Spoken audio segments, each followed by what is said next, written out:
یہ صحیح بخاری کے اندر واقعہ ہے کہ ایک دیہاتی وہ مسجد نبوی کے اندر آ گیا، نبی علیہ الصلاۃ والسلام تشریف فرما ہیں، صحابہ کی ایک جماعت موجود ہے، وہاں وہ ایک نکر میں بیٹھ جاتا ہے قضائے حاجت کے لیے، واش روم کے لیے، اور وہاں قضائے حاجت کرنا شروع کر دیتا ہے، واش روم کرنا شروع کر دیتا ہے۔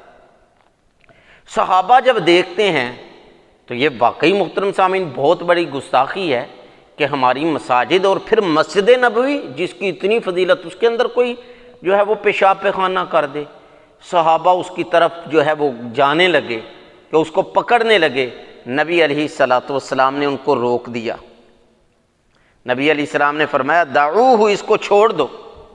اس آدمی نے جب پیشاب کر لیا تو آقا دو جہاں صلی اللہ علیہ وسلم نے صحابہ سے حکم دیا واریقوا علی بولہ سجلا من ماء، کہ اس کے پیشاب کو پانی کا ڈول لاؤ اور اس کے پیشاب کو جو ہے وہ صاف کر دو۔ صحابہ کرام رضوان اللہ تعالی عنہم اجمعین نے ایسا ہی کیا، اور نبی علیہ الصلاۃ والسلام نے اس آدمی کو بلایا۔ ایک روایت کے مطابق وہ غیر مسلم تھا، مسلمان نہیں تھا۔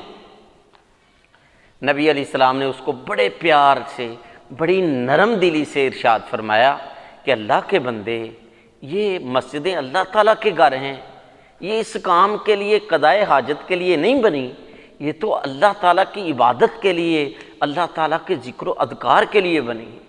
نبی علیہ الصلاۃ والسلام نے اتنے پیار سے، اتنی نرم دلی سے سمجھایا کہ وہ جو غیر مسلم تھا اس نے کلمہ پڑھ لیا اور کہا کہ مجھے کلمہ پڑھائی، اور شہادتین کی گواہی دی کہ اللہ کے علاوہ کوئی معبود نہیں اور حضرت محمد صلی اللہ علیہ وسلم اللہ کے بندے اور رسول ہیں۔ فوراً گواہی دی اور دارِ اسلام میں داخل ہو گیا۔ اس واقعے کے اندر میرے اور آپ کے لیے بہت بڑا سبق ہے کہ میں اور آپ خاص طور پر دینی معاملات کے اندر محترم سامعین جتنی ہو سکے نرمی کے ساتھ، پیار کے ساتھ، محبت کے ساتھ، الفت کے ساتھ دوسروں کو سمجھائے۔ بلکہ قرآن مجید کے اندر حضرت موسیٰ علیہ الصلاۃ والسلام کا واقعہ ہے۔ حضرت موسیٰ علیہ السلام کو اللہ تعالیٰ نے حکم دیا جائیے فرعون کے پاس، اس کو سمجھائیے۔ اس نے سرکشی شروع کر دی ہے، اس نے نافرمانی شروع کر دی ہے۔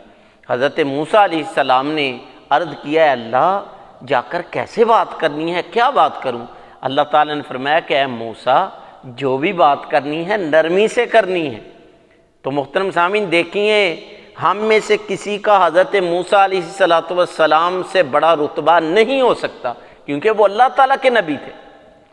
اور ہمارے جو مخالفین ہیں، جو ہمارے آمنے سامنے کے لوگ ہیں، مخاطبین ہیں، ہمارے گھر والے ہیں، ہمارے دوست احباب ہیں، ہمارے رشتہ دار ہیں، ہمارے جاننے والے، وہ فرعون سے بڑے مجرم نہیں ہیں۔